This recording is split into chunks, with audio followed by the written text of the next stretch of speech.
Hello guys, hello booktube. So here we are for an update about my crazy plan of reading my physical TBR. Again, the usual disclaimers. There will be cats. There is a cat looking at me right there, and I have a feeling that there's another one coming. So let's just see how this goes.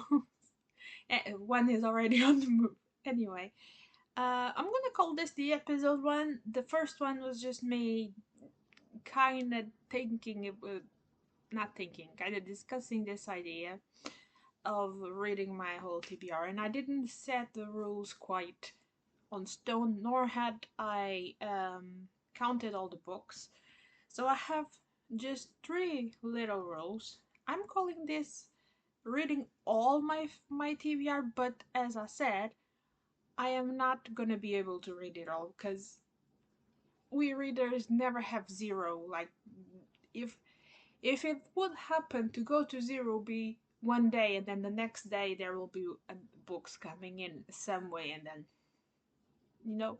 So the first rule is exactly to uh, talk about that. It's basically make my TBR approximately 10 books. So if it's around the 10 books, that's manageable, that's okay, that's fine. The other two rules is that new books have priority, and if I start a series, I should finish it, or at least try to work towards finish until getting into other things. Because I can see, well, there is a lot of Malazan books there, because I only have read the first one. Even though I love the first one, I'm gonna confess, I am afraid, not just by the size, but by everything else, the damage, the complexity. It's a lot. But until I go to those, there is this fantasy series of the Iron Ship, I think. How is the first one called? The Red Wolf Conspiracy. Is it the Iron Ship series? No, that sounds wrong.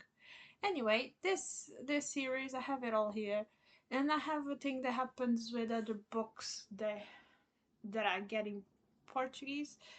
Uh, though I'm getting less and less books in Portuguese for several reasons, but that's a completely different video. I have there, this one's on top. It's the 1001 Nights, all divided. There's a book about First World War that's also divided in like 6 volumes, and I have a biography of Queen Elizabeth. Um, I've read the first part, but it was sold in 3 parts. I hate that. In a way, it is more manageable for some people to get it. In another way, I hate when they do that.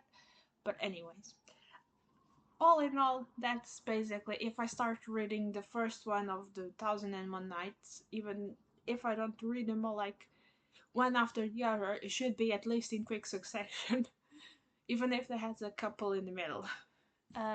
Same goes for this monster of, I mean, this is a big book too. Anyway, that's the rules, and I have to say that at the beginning of this I had 161 books, and now I have 157. 50? 57. That's a word, right? That's 157. My brain just completely poofed on numbers there. Anyway, that's how it goes. So I read 4 books, but I have 5 books here to talk about because I have had one book that it's fairly well known on the booktube community because of a book olive. I think I mean probably other people read it. I don't want to give her exclusivity. I know the book because of her. Um and it was from the library, and when I first posted that video talking about the books, reading on my physical TBR and all of that, I was in the middle of reading this book. It's from my library, it will go back to the library, but it has to be mentioned here as an honorable mention because I don't want to do just a video talking about this, and it is a really good book, and it is uh, The Feather Thief, The Natural History Heist of the Century by Kirk Wallace Johnson.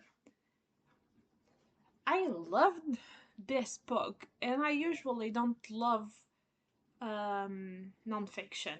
Okay, I have a very conflicted relationship with nonfiction, but this book, I really enjoyed it because it is read as a mystery, as a thriller, and even as a thriller, it has a. I think it has it words.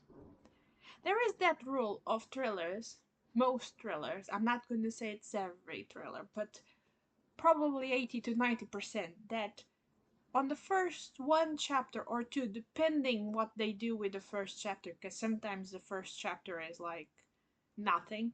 But let's say first one or two chapters, there's the detail that solves the mystery, and you usually pass over it, and the whole book is like red herrings, and that's one detail in the beginning of the book that solves the everything else. So even here, even though there is conclusion, but there isn't a conclusion, and it's like, and you're like, okay, this is fairly all good and good, but what happened in this book? Because you've been talking and you haven't said to the people what this book is about. Well, this book is about a Edwin Edwin Rist. I'm just gonna call him Edwin because I'm not sure if I will pronounce the name right. Um, he stole some feathers and some burbs and some bird skins from a museum, and it was basically, like it says here, the natural history heist of the century. I didn't even had heard talked about it, and by what it looked like, it was a bit hush hush. But it was in such a nonchalant way of walking in, taking the book, the birds, walking away, and supposedly catching a train after it. That, I mean, you hear that and you are like, what happened? Why? And why did he do that? Well, there is money reasons, but he was also part of the fly tying community.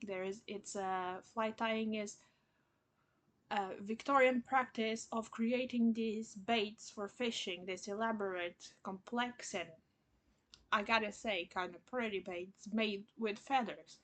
And lots of those baits had rare feathers of birds there. Birds. I'm sorry, I say burbs sometimes to like with friends, and I say it so many times that when I want to say the real word, this happens. Anyway, um, what was I saying? I am so sorry.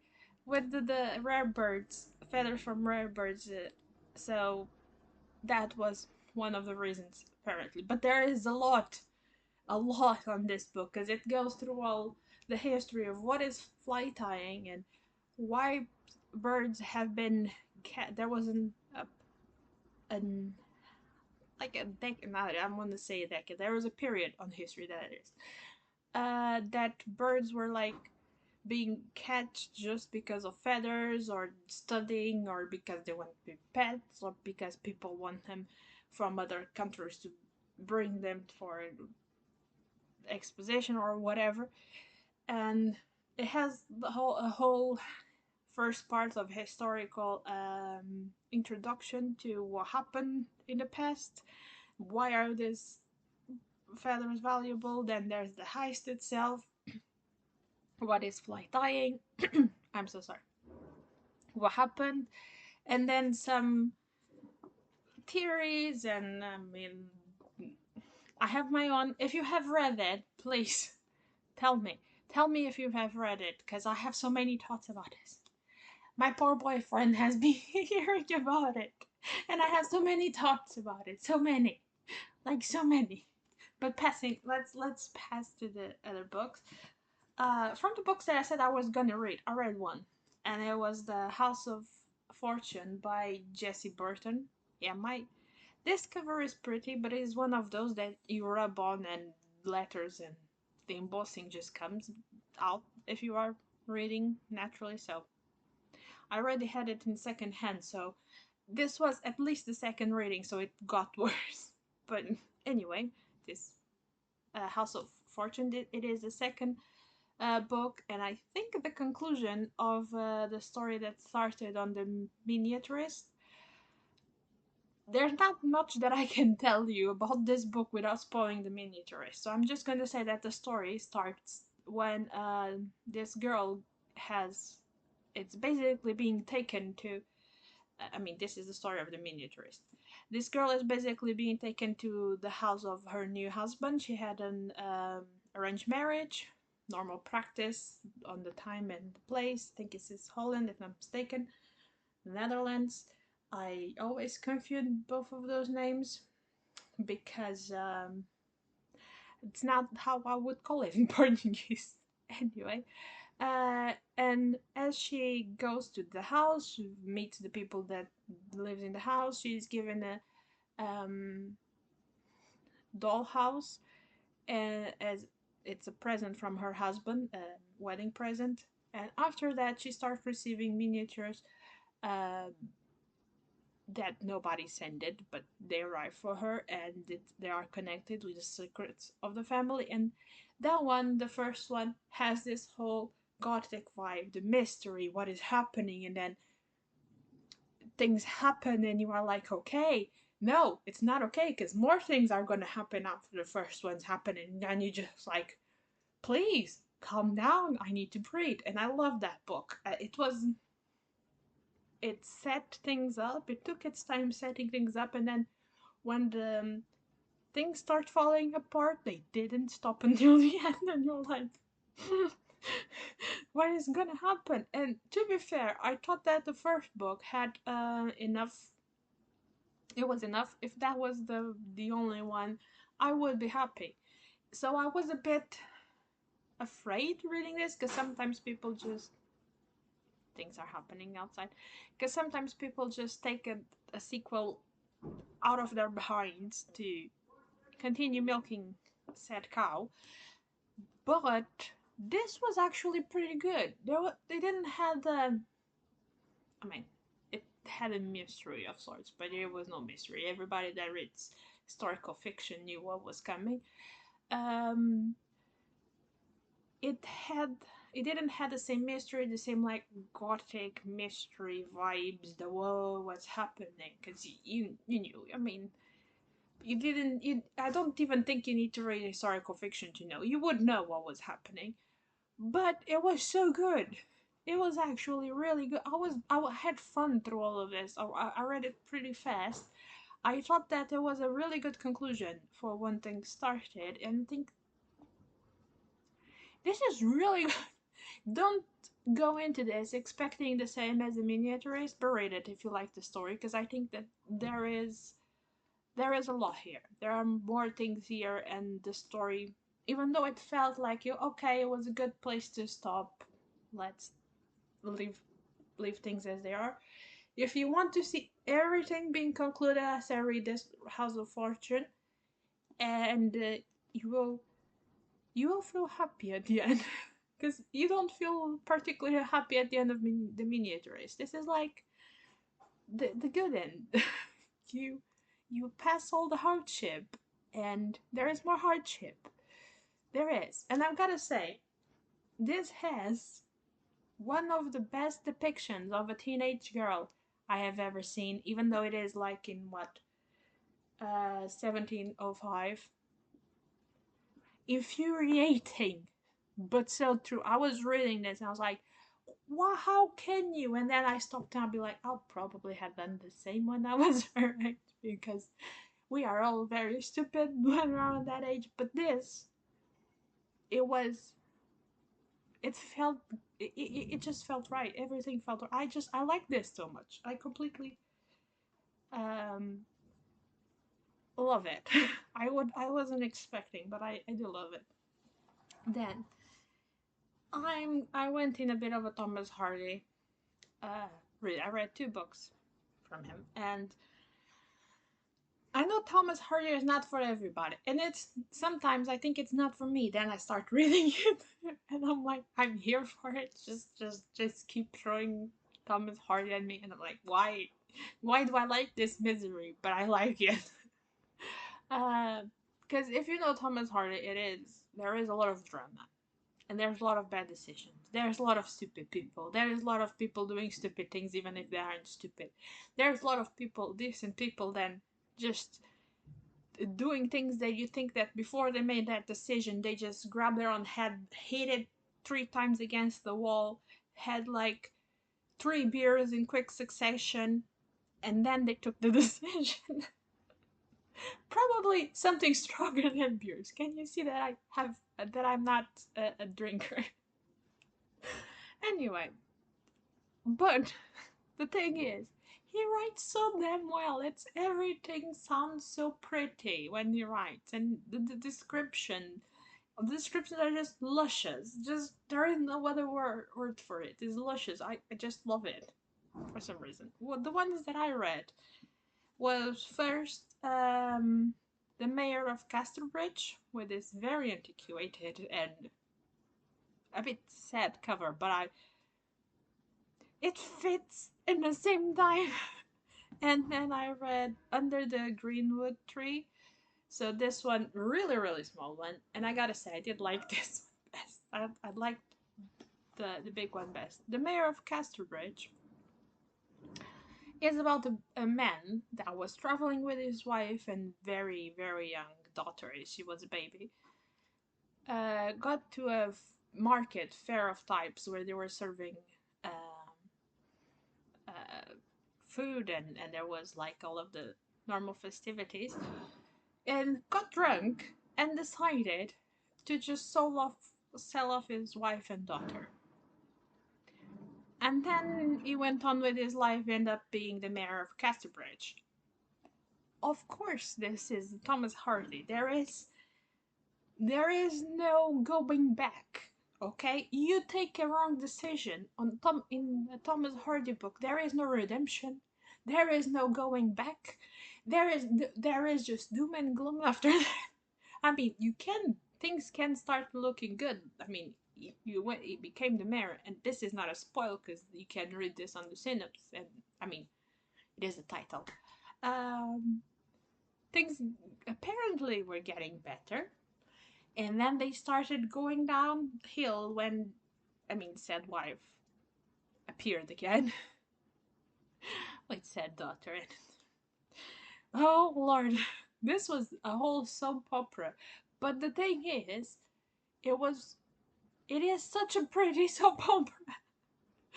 This is my thing with Thomas Hardy. I'm like, I have to be in the mood for the drama and sometimes the feels. I haven't yet passed the emotional damage that is Jude the Obscure.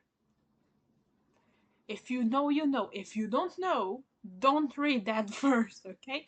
Do not read Jude the Obscure first if you are not familiar with how Thomas Hardy functions as a writer, because you will be depressed, severely depressed and emotional damaged. It's Don't do it, okay? Start with Tess, for example. It's a very pretty one. Dramatic too. Start with this one. Just don't start with the obscure place. Do not do it. Anyway, uh, I enjoyed this way too much. I was hoping to not enjoy it, but I did. And then I did, as I already told you, read Under the Greenwood Tree. This is the smallest of his books that I have read, and I gotta say, I I had tried to read this like 2 times before, and it didn't happen because it took me a long more to get into this particular story. Though I did find it quite amusing that Casterbridge is referred here several times. Um, well, it's not too, how to say, it's not surprising. Probably Casterbridge and Meldron. I forgot how the I forgot how the village is called. Probably it's on the other books too. There is a cat now meowing. Um, it's probably on the other books too, since he had this. He wrote what he knew about, and it created his whole little particularly world, very rural, very very rural. That's the word. What I'm looking for, another word. I don't know. Anyway, this one I didn't like it as much as the Mayor of Casterbridge, but it was fun. It was fun after the middle. I'm gonna keep it because I think I might need to reread this later. Because you know when you read a book and you feel like maybe this wasn't the right time to read it, even though you were on the streak of reading Thomas Hardy, maybe this was not the one. But I did enjoy it. And this one basically you follow um, the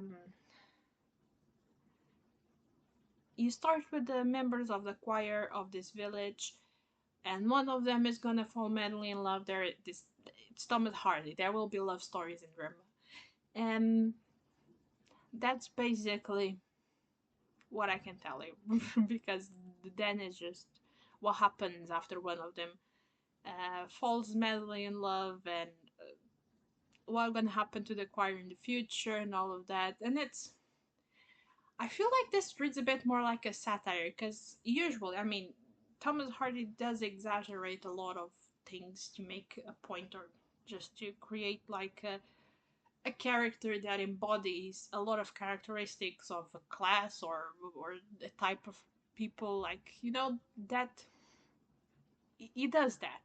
But here he does it way more than I've seen it in, and there's a lot of quips and little remarks that you see that it's like when they are talking about Fancy, that is the girl that he likes, the member of the choir likes.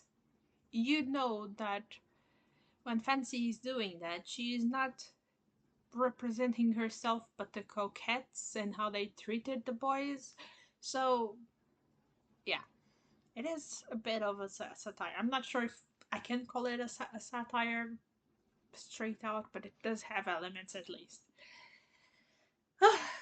This video is getting way bigger than I wanted. Anyway, let's just breeze through the last one. I mean, it doesn't have quite the cover because this is a very old book, and it's In Search of England by H.G. Morton.